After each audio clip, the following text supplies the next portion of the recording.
السلام عليكم ورحمة الله وبركاته. الحمد لله رب العالمين، والصلاة والسلام على أشرف الأنبياء والمرسلين وعلى آله وصحبه أجمعين.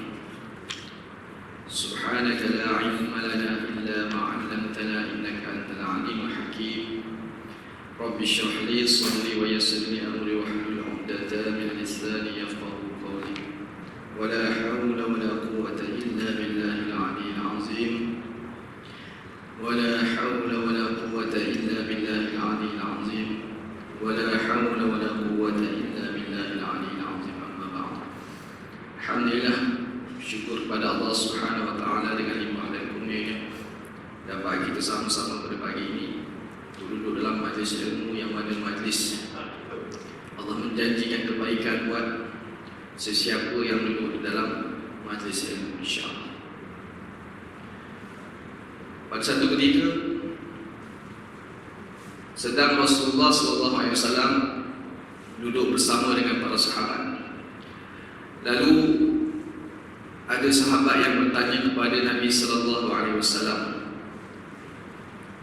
Sahabat bertanya, "Ya Rasulullah, apakah sebab atau punca kebanyakan manusia ini dimasukkan ke dalam syurga Allah?" Lalu Rasulullah SAW jawab. Rasulullah SAW jawab, "Taqwallahi wa husnul khuluqi." Dan Nabi jawab, antara punca ataupun sebab kebanyakan manusia ini dimasukkan ke dalam syurga adalah kerana yang pertama takwa kepada Allah, dan yang keduanya baik akhlaknya. Wa husnul khuluqi, baik akhlaknya. Jadi mudah kita masuk syurga. Yang pertama bertakwa kepada Allah, takut kepada Allah, melaksanakan perintah Allah dan meninggalkan larangan Allah, dan yang keduanya baik akhlaknya. Itu sebab kebanyakan manusia dimasukkan ke dalam syurga. Lalu sahabat pun bertanya lagi, "Ya Rasulullah, apakah sebab atau punca kebanyakan manusia dicampakkan ke dalam neraka?" Lalu Rasulullah SAW jawab apa? Antara punca dan sebab kebanyakan manusia dicampakkan ke dalam neraka adalah kerana al-fam wal farju. Nabi jawab. Apa dia al-fam wal farju? Al-fam adalah lisan kita, mulut kita. Yang keduanya al-farju, kemaluan kamu. Dua benda ni adalah punca ataupun sebab kebanyakan manusia dicampakkan ke dalam neraka. Jadi pagi ini insya-Allah kita nak bincang berkenaan salah satu daripada punca kebanyakan manusia dicampakkan ke dalam neraka, iaitu al-famu ataupun mulut kita. Kita nak bincang berkenaan dengan mulut kita. Antara banyak penyumbang terbesar di dalam dicampakkan kita ke dalam neraka. Itu mulut kita lah. Berkata Syekh Abdul Qadir Al-Mandili rahimahullah dalam kitab dia Penawar Bagi Hati,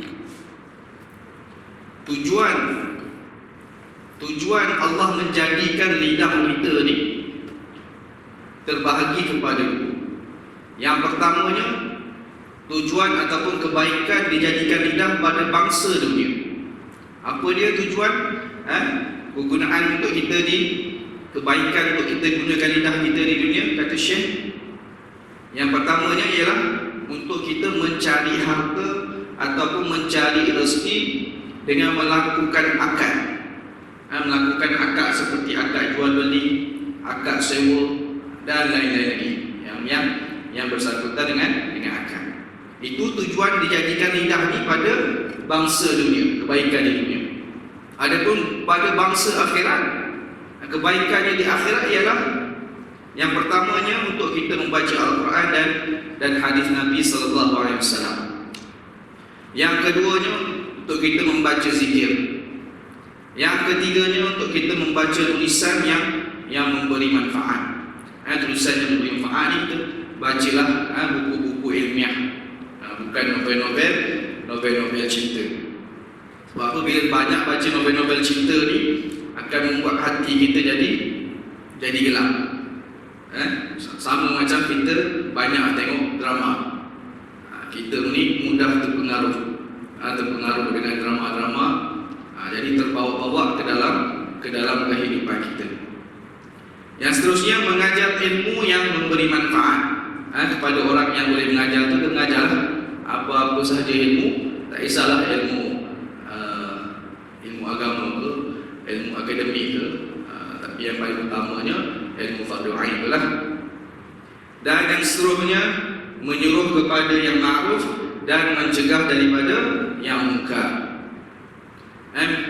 Terbahagi kepada 3 pula adalah amal ma'ruf nahi munkar. Yang pertama, Nabi kata kita untuk amal ma'ruf nahi munkar ni, yang pertama kita kena guna tangan. Maksud tangan ni ialah kuasa. Kuasa ni maknanya pemimpin. Pemimpinlah yang patut mencegah kemungkaran. Bila dia tak buat tu, besok dekat sana dia akan menjawab.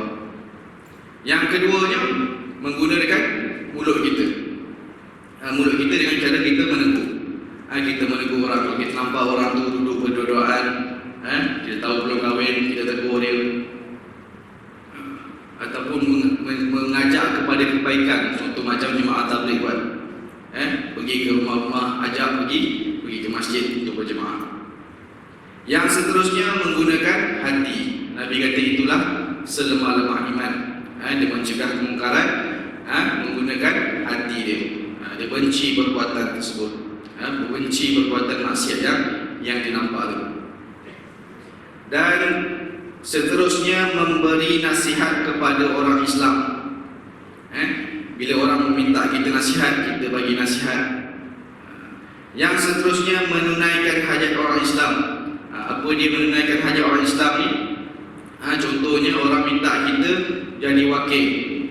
Wakil dalam majlis-majlis, tak kisahlah majlis masuk peminang ke, majlis merisik ke. Maknanya dia minta tolong kita untuk menunaikan hajat dia.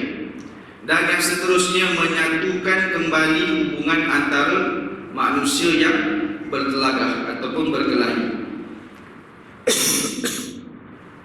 Itulah antara tujuan yang Allah jadikan, yang Allah menjadikan lidah kita ni, pada bangsa dunia dan pada bangsa akhirat.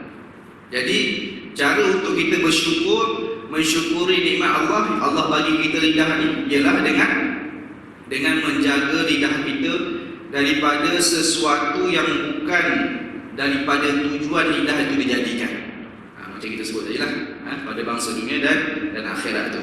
Kita jaga lidah kita daripada melakukan sebaliknya daripada tadi tu. Seperti berkata-kata sesuatu yang dilarang oleh syarak. Kat sini kita nak bincang, kita nak uraikan antara dosa-dosa yang kebanyakan yang dilakukan oleh lidah kita. Yang pertama, kata Syekh Abdul Qadir Al-Mandiri, ialah sikap berdusta, suka berdusta, suka berbohong. Ini yang nombor 1, Syekh kata. Maknanya antara yang terbanyaklah yang dilakukan oleh manusia. Adapun berdusta, berbohong, dosa kecil. Tapi berdusta ataupun berbohong dan menyakitkan hati orang lain, itu yang dikatakan berdosa besar. Berdusta, berbohong dan menyakitkan hati orang lain. Sebab apa? Bila kita berbohong, kita hanya berbohong sahaja. Adapun bila kita berbohong dan menyakitkan hati orang lain, itu dah jadi 2 dosa. Jadilah dosa besar.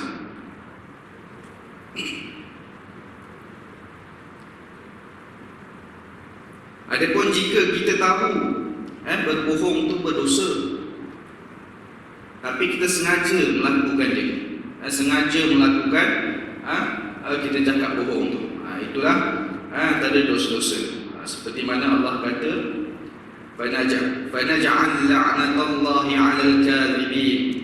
Serta kita meminta supaya laknat Allah ditimpakan ke atas orang-orang yang berdusta. Dan ada juga berdusta yang mana kita boleh berdusta, kita boleh berbohong. Ini yang biasa kita dengar, kata tipu sunat. Tapi mungkin yang kita faham tipu sunat tu lain daripada apa yang dibolehkan.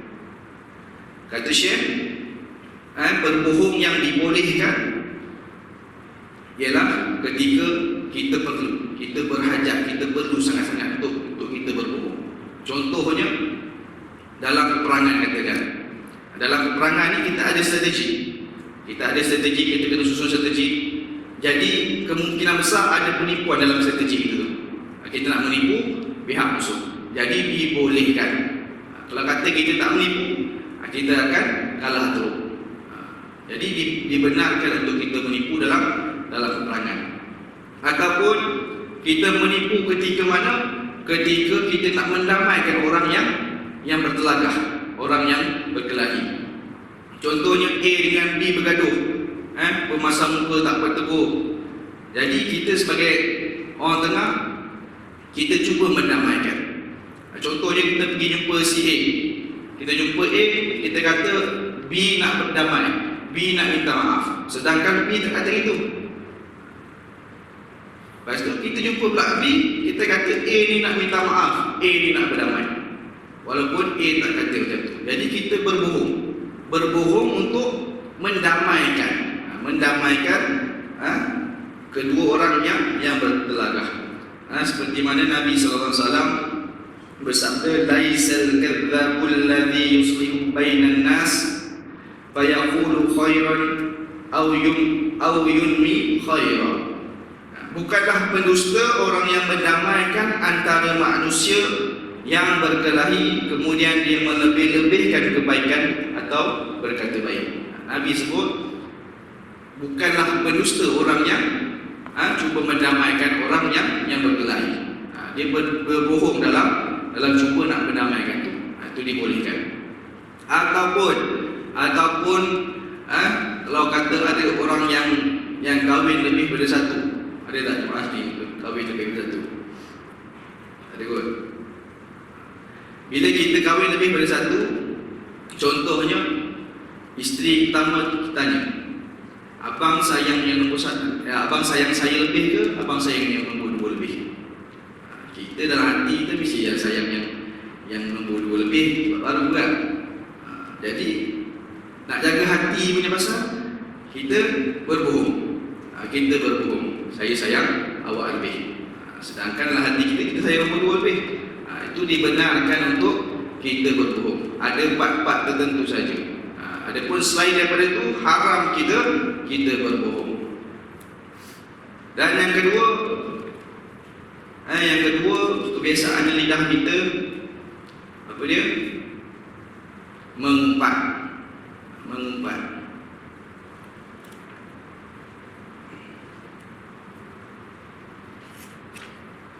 Apa dia mengumpat ni, tuan-tuan? Biasa kita sebut kau ni masjid mengumpat dia kerja. Istilah mengumpat tu ialah apabila kita menyebut tentang kekurangan seseorang yang jika dia mendengar apa yang kita sebut kekurangan tu, dia akan benci, dia akan tak suka apa yang kita sebut tu. Benda tu betul, tapi menyebabkan orang tu tak suka dengar apa yang kita cakap. Itulah dikatakan mengumpat. Tak kisahlah kekurangan macam mana, kekurangan daripada segi tubuh badan dia ke, akal dia ke, perbuatan dia ke, ataupun pakaian dia ke, fizikal dia. Dan mengumpat ni dosa besar. Seperti mana Allah Subhanahu wa taala sebut, wala yaghtab ba'dukum ba'dhan ayuhibbu ahadukum ay ya'kula lahma akhihi maitan fakarihtumuh. Dan janganlah setengah kamu mengumpat setengahnya yang lain.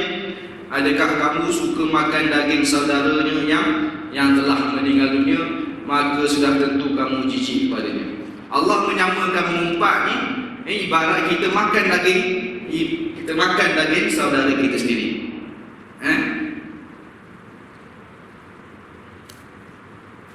Jadi mengumpat ni memang satu benda yang sangat tak elok. Tapi dah menjadi kebiasaan kita. Bukan kata orang perempuan je mengumpat, orang laki-laki pun dah jadi kebiasaan mengumpat. Kalau duduk kedai kopi tu tak ada benda lain cerita, politik mengumpat, tu je. Dan ada juga keadaan yang mana kita diperbolehkan untuk mengumpat. Macam berbohong tadi, ada keadaan yang kita diperbolehkan untuk mengumpat. Syekh Abdul Qadir kata ada enam keadaan yang kita dibolehkan untuk mengumpat. Yang pertamanya, apabila orang yang mengadu kepada raja, orang yang mengadu kepada pemerintah. Contohnya apa? Contohnya pada zaman sekarang ni lebih kepada mengadu kepada polis lah. Kita buat report polis tu. Contohnya kita kata si bola tersebut telah menzalimiku. Kita buat report polis. Kita kata orang ni dah menipu saya. Apa dia buat, menipu apa, kita pun cerita. Itu tak jadi mengumpat, tuan-tuan. Itu tak jadi mengumpat. Sebab apa? Kalau kita tak cerita, macam mana polis nak ambil tindakan? Jadi diperbolehkan untuk kita mengumpat kat situ. Ataupun yang keduanya, orang yang meminta tolong untuk menjauhkan maksiat. Contohnya, si fulan melakukan maksiat, tolonglah aku untuk menjauhkannya. Kita nak minta tolong, kata kawan kita, minum arak kata kan. Jadi kita nak minta tolong kawan lain. Ataupun bila kita nasihat dia, kawan kita tidak nak dengar, susah nak dengar kita nasihat. Jadi kita cari kawan-kawan dia yang mana yang dia boleh dengar nasihat tu. Jadi kita minta tolong dia. Tolonglah nasihat kawan kita ni, suka minum arak. Jadi dia cerita keburukan kawan tu. Daripada orang yang tak tahu kepada tahu keburukan orang tu. Diperbolehkan untuk kita bercerita. Ataupun yang ketiga, orang yang minta fatwa apabila perlu bertanya. Dia bertanya kepada mufti katakan, dia bertanya kepada ustaz katakan. Contohnya seorang isteri bertanya kepada ustaz. Contohnya dia kata, suami saya ni orang yang kedekut, dia kata. Dia tak bagi nafkah yang cukup pada saya. Adakah boleh kalau saya ambil sebahagian hartanya yang cukup untuk keperluan saya? Jadi secara tak langsungnya bila dia bertanya soalan tersebut, dia telah membuka aib suami dia. Ini pun diperbolehkan untuk dia meminta pandangan ataupun fatwa daripada mufti macam mana dia nak buat. Boleh ke tak boleh dia ambil tanpa pengetahuan suami dia. Ataupun sebagai peringatan kepada orang Islam tentang kejahatan seseorang. Contohnya macam mana? Contohnya yang baru viral beberapa hari lepas ni, masa dia haji ni, ada satu company itu dia tipu jemaah haji berkenaan dengan visa Furada. Visa Furada ni visa yang last minute lah katakan. Tapi biasa last minute ni ambil 20-30 orang tu logik lah. Sebab dia pun tak tahu, tak pasti lagi lulus ke tak bila dia submit tu. Ini dengan selamanya dia terima jemaah selamat 300 ke 400 orang. Memang tak logik. Memang ada udang di sebalik batu lah, kita boleh katakan. Jadi bila kita tahu tentang syarikat tu, kita sebarkan, kita wawarkan kepada orang lain supaya orang lain pun tak terkena. Itu dibolehkan. Dibolehkan untuk kita tempat. Yang seterusnya, seseorang yang sudah dikenal dengan nama yang ada unsur kekurangan seperti tempang contohnya. Contohnya orang apa panggil dia Man Tempang katakan. Nama dia Man, tambah pula Tempang. Sebab apa panggil dia Man Tempang? Sebab dia tempang. Itu diperbolehkan. Itu pun jikalau orang tersebut tak kisah. Kalau dulu kampung dulu orang dulu kan biasa dia ada gelaran-gelaran dia. Macam-macam gelaran pelik-pelik pun ada. Kalau dia tak kisah, tak ada masalah. Kalau dia terasa sakit hati, Itu boleh dikategorikan sebagai menghina. Dan seterusnya, seseorang yang menunjuk-nunjuk kejahatannya, harus disebutkan apa kejahatan yang dia tunjukkan itu. Contohnya dia bangga dengan maksiat yang dia buat. Dia kata aku minum arak, aku berzina, dia bangga. Jadi bila dia bangga dengan maksiat itu, kita diperbolehkan untuk menyebut dia punya aib. Sebab apa? Dia sendiri pun tak tutup aib dia. Kadang kita ni malu nak sebut usaha kita.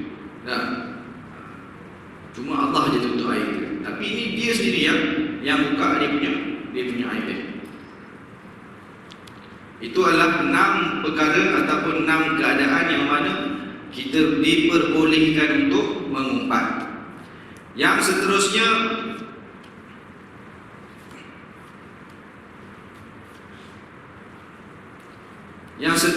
memungkiri janji. Nabi sallallahu alaihi wasallam sebut apa? Ayatul munafiqi thalathun, idza haddatsa kadzaba, wa idza wa'ada akhlafa, wa idza tumina khana. Tanda-tanda orang munafik itu adalah 3 perkara.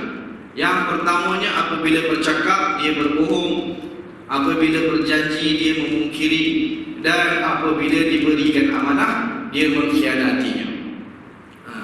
Memungkiri janji ini antara punca-punca dosa besar. Punca-punca Nabi kata 3 perkara yang menyebabkan orang tu jadi munafik. 3 ciri-ciri orang munafik ni, salah satunya memungkiri janji. Kita kena ingat tuan-tuan, Nabi sebut ni ciri-ciri sahaja. Bukan betul bila orang tu bercakap bohong, bila orang tu memungkiri janji, confirm munafik. Kadang kita suka panggil orang, padahal orang tu baru cakap sekali je, baru mungkin dia ada masalah ke apa, ada terpaksa lajak sikit daripada dia berjanji tu. Kita terus cop selalu munafik. Jadi Nabi sebut tu hanyalah ciri-ciri sahaja. Dan seterusnya, bertengkar dan berkata-kata sesuatu yang tidak memberi manfaat. Suka berkata-kata benda-benda yang tak bermanfaat. Dalam kitab sebut, antara contoh kita benda-benda yang tak bermanfaat ni, kita suka bersembang perkara yang contohnya kita pergi bercuti, apa kita makan, apa kita buat sepanjang kita bercuti itu antara benda-benda yang tak memberi manfaat lah. Itu disebut dalam kitab. Dan seterusnya, mengadu domba ataupun menghasut ataupun namimah. Daripada Sayyidina Huzaifah bin Yaman berkata, Rasulullah sallallahu alaihi wasallam bersabda, la yadkhulul jannah nammamun. Tidak masuk syurga orang yang mengadu domba tu. Apa dia mengadu domba, tuan-tuan? Mengadu domba ni ialah menyebut apa yang diberitahu oleh orang lain kepada orang lain dengan niat untuk mengeruhkan keadaan ataupun mengeruhkan hubungan antara orang tersebut, dengan niat supaya dia berkelahi. Contohnya, dia orang ni A ni sampaikan kat B, lepas tu B ni sampaikan dekat orang yang dikata tu lah. Disampaikan orang yang dikata tu, dia kata A ni kata macam ni. Dengan niat dia nak bagi orang tu berkelahi. Itu disebut mengadu domba, mengapi-api, menghasut. Padahal orang tu kata tak ada kata apa pun, jadi dia tambah lauk lagi. Dia kata macam-macam lagi lah, yang menyebabkan 2 orang berkelahi. Itu yang dikatakan mengadu domba. Dan jika kita menyebut apa yang diberitahu oleh orang lain kepada orang lain atas dasar nasihat, itu dibenarkan. Dibenarkan. Malah menjadi wajib lah. Dalam kita kata menjadi wajib apabila kita menyampaikan sesuatu kepada orang lain dengan nasihat, dengan tujuan untuk nasihat. Contohnya mak bapak zaman sekarang, anak-anak ni susah nak dengar cakap mak bapak. Anak-anak susah nak dengar cakap mak bapak. Jadi mak bapak ni cari kawan-kawan anak-anak ni. Anak-anak ni lebih dengar cakap kawan-kawan daripada cakap mak bapak. Jadi mak bapak ni cari kawan-kawan anak dia ni, cari kawan-kawan mana yang dia dengar. Jadi mak bapak tu minta tolong kawan anak tu untuk sampaikan nasihat. Boleh. Dan malah dikatakan boleh jadi wajib. Dan sepakat para ulama mengatakan mengadu domba adalah berdosa besar. Dan seterusnya ialah sifat khianat. Sifat khianat ni seperti mana tadi hadis Nabi, 3 perkara ataupun 3 ciri-ciri orang munafik itu.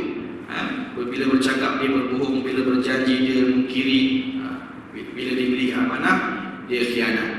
Itu khianat. Dan yang seterusnya bersaksi palsu. Bersaksi palsu bila dia diminta untuk jadi saksi, dia berbohong dalam persaksian.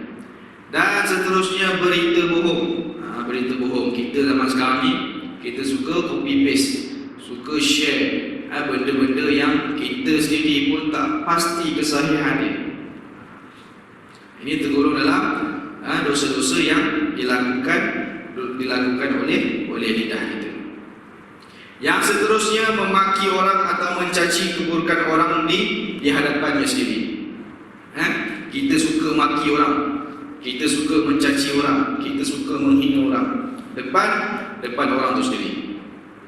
Nabi kata apa? Sibabul mu'mini fusuqun wa qitaluhu kufrun. Memaki seorang mukmin adalah perbuatan fasik dan membunuhnya adalah kufur. Ini kat sini nak menunjukkan bahawa mencaci, memaki satu dosa yang sangat besar.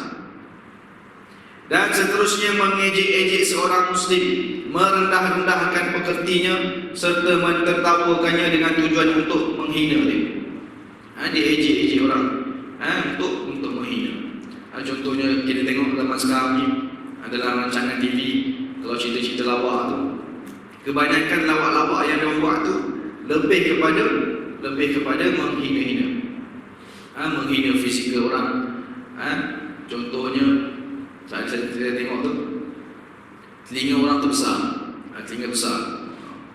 Jadi yang kawan ni nak melawak, dia tanya, ni telinga ke kuih? Dia boleh samakan telinga dengan kuih. Jadi orang pun gelak, tahu kelakar benda tu. Anda kata benda yang dia kata itu menyebabkan seseorang sakit hati dia, maka berdosalah dia.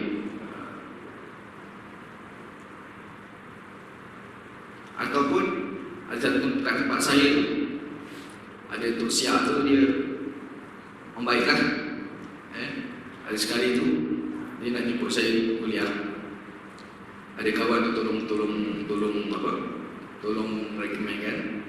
Jadi kawan tu tanya, apa ni Ali kaki tipu tu ada hotel tak? Saya kata Ali kaki tipu. Sedangkan kita tahu saya tahu Ali tu siap masjid, orang baik lah. Tapi dia kata Ali kaki tipu tu ada kontak tak? Kata Ali kaki tipu, siapa dia Ali kaki tipu? Alah siap masjid lah. Kata orang tu baik, dia siap masjid, kaki tipu pun dia. Dia kata tak tengok kaki dia kan, kaki palsu tu. Dia panggil kaki tipu. Suka hati dia kata kaki orang tu kaki tipu. Dia kata dia gelarkan orang tu dengan kaki tipu, sedangkan kaki orang tu kaki palsu. Dia bagi gelaran kaki tipu. Jadi kat situ menyebabkan kita double meaning kat situ. Kaki tipu bermaksud kaki suka menipu.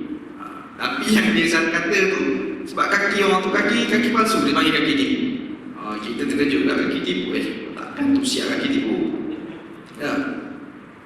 Yang seterusnya suka melaknat orang lain. Melaknat orang lain. Bila bergaduh je melaknat. Kerja dia melaknat je. Dan seterusnya memanggil muslim yang lain dengan sebutan wahai kafir. Dia suka gelar. Dia suka panggil orang yang tak sehaluan dengan dia dengan gelaran kafir. Ini masalah besar kan? Masalah besar. Takfiri, budaya takfiri. Memang zaman sekarang ni jadi macam cendawan lepas hujan turun. Yang ni kafir, yang ni kafir, yang ni. Hati-hati tuan-tuan, sebab apa? Bila kita tuduh kepada orang kafir, sedangkan orang tak kafir, kafir itu akan berbalik kepada diri kita balik. Dan seterusnya menuduh seseorang daripada ahli kiblat, yang orang Islam, dengan tuduhan kufur atau ahli bid'ah atau fasik sebelum meneliti hakikatnya dengan betul dan yakin. Suka-suka dia tuduh kita ahli bid'ah, sedangkan dia tak tahu kita buat apa. Contohnya kita pergi ziarah kubur. Kita pergi ziarah kubur, dia kata kita sembah kubur. Sepatutnya tanyalah kita pergi kubur tu buat apa lah. Dia kata ini sembah kubur bid'ah, sesat masuk neraka kita. Sedangkan kita pergi kubur tu, ialah mungkin nak bersihkan kubur ke, nak berdoakan untuk ibu bapa kita ke dalam kubur tu ke. Bukannya kita minta dalam kubur tu, orang dalam kubur tu kita minta. Kalau kita minta tu jadi syirik kan? Dah. Kita minta, kita doa pun doa kepada Allah. Dan seterusnya mendoakan kaum muslimin supaya ditimpa kecelakaan. Dia suka mendoakan ditimpakan kecelakaan ke atas orang lain. Contohnya dia bergaduh, dia kata kau siap kau balik depan ni, depan tu kau accident. Itu antara contoh dia mendoakan kecelakaan terhadap orang lain. Itu contoh lah. Tapi benda itu dah jadi kebiasaan dia. Dan seterusnya, semua perbicaraan yang kotor, termasuk bercakap perkataan berunsur keaiban yang malu untuk didengar. Bila dia bercakap, apa benda yang keluar daripada mulut dia, semua maki hamba, semuanya mencarut, tak ada benda yang elok. Sampai tahap kebiasaan dia mencarut tu menyebabkan dia, contohnya bila terlantar, katakan bila dia terlantar ataupun terkejut dia akan mencarut. Biasa tak kita jumpa orang itu, dia melatah dia akan mencarut, sebut mendongkongkan lah. Itu tanda dia ibadat dia nak kata sampai tahap dia dah menjadi kebiasaan. Bila dia suka cakap-cakap mendongkongkan ni, sampai satu tahap dia terkejut pun dia akan cakap yang bukan-bukan. Jadi perbanyakkanlah sebut-sebut nama Allah. Bila kita terkejut, kita melatah tu, kita sebut nama Allah. Dan yang seterusnya, suka bertengkar. Orang yang suka bertengkar, ini dosa-dosa juga lah. Suka bertengkar, orang lain tak cari hal dengan dia cari hal dengan orang. Orang tak kacau dia kacau orang. Ataupun seterusnya membantah orang lain ketika sedang bercakap. Suka membantah orang lain. Suka bantah orang lain. Orang cakap dia bantah, orang cakap dia bantah. Macam tempat saya tu, ada satu surau tu, sampai satu tahap tu surau tu nak di masuk campur pihak JAIS. Sebab kan ada perbalahan. Bila AJK surau ni nak buat jadi, ada jemaah yang bantah. Saya nak buat ini, bantah sampailah orang yang suka bantah ni reportkan JAIS. Jadi macam dia kata, kalau tak selesai masalah ni, status surau ni kita akan batalkan. Daripada surau tak ada apa lah. Jadilah tempat solat biasa. Status surau tu ditarik balik. Antara punca-punca dia suka bantah ni, bila sini dia rupanya dia nak jawatan. Dia nak jawatan pengerusi surau. Bila orang lain buat, semua tak kena. Dan seterusnya suka membuat permusuhan. Sama macam tadi lah, yang suka bertengkar tadi.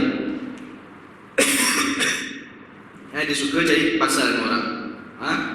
Suka orang tak kacau dia kacau orang. Dan seterusnya menyampuk dalam perkara-perkara yang tidak ada kena-mengena dengan diri dia. Dia suka menyampuk dalam perkara yang tidak ada kena-mengena. Contohnya kita tengah sembang-sembang ni, selagi dia masuk campur, dia menyampuk, tak mana-mana tahap benda dia sebut. Tak ada kena-mengena pun dengan topik perbincangan. Sebab tu orang tua-tua dulu dia marah. Dia marah bila budak-budak ni suka suka menyampuk orang tutup sembang. Kalau menyampuk tu kena dengan tajuk, boleh terima lagi lah. Ini menyampuk tapi lari tajuk ke laut, jauh lari. Dan seterusnya ialah melawak. Melawak ni kecoh baru-baru ni satu tempat di TTDI kan, komedi stand up komedi tu. Melawak pun boleh jadi dikatakan boleh dikirakan sebagai dosa besar. Apa dia melawak yang boleh dikatakan dosa besar ni? Ialah melawak yang berlebih-lebihan. Yang berlebih-lebihan menyebabkan kita ni banyak ketawa, boleh menyebabkan kita ni mati hati kita, menyebabkan dendam. Sebab apa menyebabkan dendam? Ialah kadang melawak tu, kita melawak dengan cara yang tak sepatutnya lah.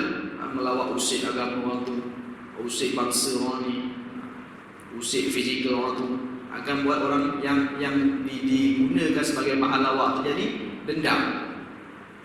Dan boleh menyebabkan menghilangkan rasa takut kepada azab Allah Subhanahu Wa Taala.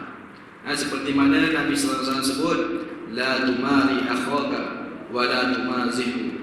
Janganlah kamu berbantah-bantah dengan saudaramu dan janganlah melawak dengannya secara berlebih-lebihan. Ini larangan Nabi dalam kita berlawak berlebih-lebihan. Bila sampai satu tahap kita berlawak berlebihan ni, kita akan lupa batas dia. Itu yang terjadi tu. Berlawak sampai lupa batas. Kata saya hafal 15 juzuk Al-Quran. Hafal 15 juzuk Al-Quran. Lepas tu buka baju, buka tudung, buka kain, semua buka. Dia nak kata 15 juzuk Al-Quran tu dia hafal tu, dia bagus sangat. Dia sangat lah tu. Dia Islam sangat lah. Yang kita digalakkan ni memahami Al-Quran tersebut. Setakat hafal dia, lalu berpuluk tak ada apa. Yalah. Berapa ramai orang hafal Al-Quran? Dia bangga dengan hafalan dia sebanyak 15 juzuk. Jadi tak perlulah kita melawak secara berlebih-lebihan. Nabi sendiri pun ada melawak juga. Nabi pun ada melawak. Tapi Nabi lawak macam Nabi SAW sabda, dia kata apa? Inni la amzahu wa la aqulu illa haqqa.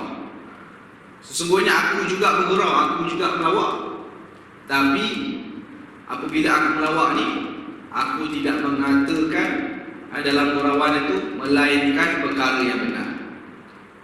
Satu kisah tu, ada seorang tua ni tanya kepada Nabi, ya Rasulullah, adakah aku akan dimasukkan ke dalam syurga?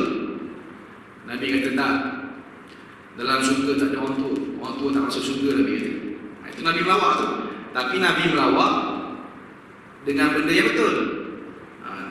Bila orang tua tu dengar, dia kata tak apa, orang tua tak masuk syurga, sedih orang tua tu. Tapi Nabi melawak.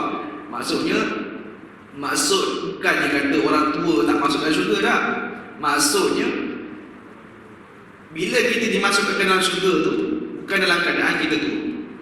Kalau kata bapak-bapak sini, kata umur 60, 70, bila masuk syurga esok, dijadikan umur muda balik. Dikatakan umur 32 ke 33 lebih kurang itu. Dijadikan muda. Jadi Nabi lawak tu, betul lah. Orang tua tak masuk dalam syurga. Jadi orang yang tua tanya tu tak tahu Nabi melawak, terasa dia, sedih dia. Tapi Nabi beritahu dia lah, tak ada orang tua yang dimasukkan ke dalam syurga. Bila masuk syurga tu dia akan dimundakan balik. Itu Nabi sebut la yadkhulul jannah ajuzun. Orang tua tidak masuk syurga. Jadi setakat itulah kot. Ada beberapa tadi lebih kurang dalam 20 ke 20 lebih, 20 ke 21, 22 yang itulah antara dosa-dosa yang kebiasaannya dilakukan oleh lidah kita. Dan kita kira ingat satu, lidah ni anggota yang paling banyak dan paling besar terjebak dalam kejahatan. Yang menyumbang kepada kebanyakan manusia yang dicampakkan ke dalam neraka adalah mulut kita. Jadi hati-hatilah tuan-tuan dan puan dengan lidah kita, dengan mulut kita ni, supaya apabila kita berkata-kata tu, berkata-katalah benda yang elok. Jangan kita berkata-kata benda yang boleh menyakitkan hati orang lain. Sebab apa? Bila menyakitkan hati orang lain, Allah tak akan ampunkan dosa itu. Allah tak akan ampunkan dosa kita selagi mana orang tersebut yang kita sakitkan hati itu tak maafkan kita. Kalau kita berbohong tadi, boleh Allah maafkan. Tapi berbohong dan menyakitkan hati orang lain, sakitkan hati orang lain, Allah tak maafkan kita selagi mana orang tersebut tak maafkan kita. Kalau orang tu hidup lagi, bolehlah kita minta maaf. Kalau orang telah mati, jenuhlah kita taubat.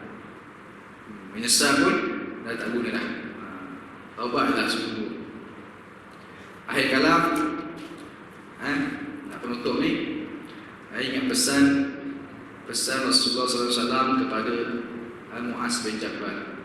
Satu hari, Sayyidina Muaz bin Jabal duduk dengan Nabi dan dia kata kepada Nabi, "Ya Rasulullah, pesankanlah aku sesuatu, nasihatkanlah aku sesuatu." Jadi Nabi tak kata apa. Nabi keluarkan lidah dia. Nabi SAW keluarkan lidah dia. Dia tunjuk lidah dia, jadi lidah dia. Lalu Nabi kata apa? "Hendaklah kamu menahan ini." Itu pesan Nabi kepada Muaz bin Jabal. Maknanya apa? Hendaklah dia mengawal lidah dia daripada berkata sesuatu yang dilarang oleh syarak. Tadilah yang berkata sesuatu yang kita senaraikan itu, daripada berbohong sampailah kepada menyampur dalam perkara-perkara yang kita tak tahu. Saya cukup sekadar hari ini, insya-Allah. Kalau dalam kitab Perawal bagi hati ini banyak lagi anggota-anggota badan kita yang disenaraikan oleh Syekh Abdul Qadir Maliki, ataupun dalam bab tasawuf ni ada 7 anggota. Jadi kita baru baca 1 saja tu, bab lidah saja. Ada lagi 6 anggota yang perlu kita jaga. Kita jaga, dan ada tujuan yang Allah jadikan anggota-anggota ni ada tujuan. Sama ada kebaikan di dunia ataupun kebaikan di akhirat. Semuanya ada peranan masing-masing. Sebab apa? Sebab besok kita mati, esok dia akan menjawab soalan bukan angkin, bukan mulut kita, bukan diri kita yang menjawab, tapi anggota inilah yang akan menjawab. Jadi ingatlah pesan Nabi tadi. Nabi kata, hendaklah kamu menahan ini, menahan lidah daripada berkata sesuatu yang berjaga dengan syarak. Cukup setakat ni. Qul qali hadza wa astaghfirullahal azim li wa lakum.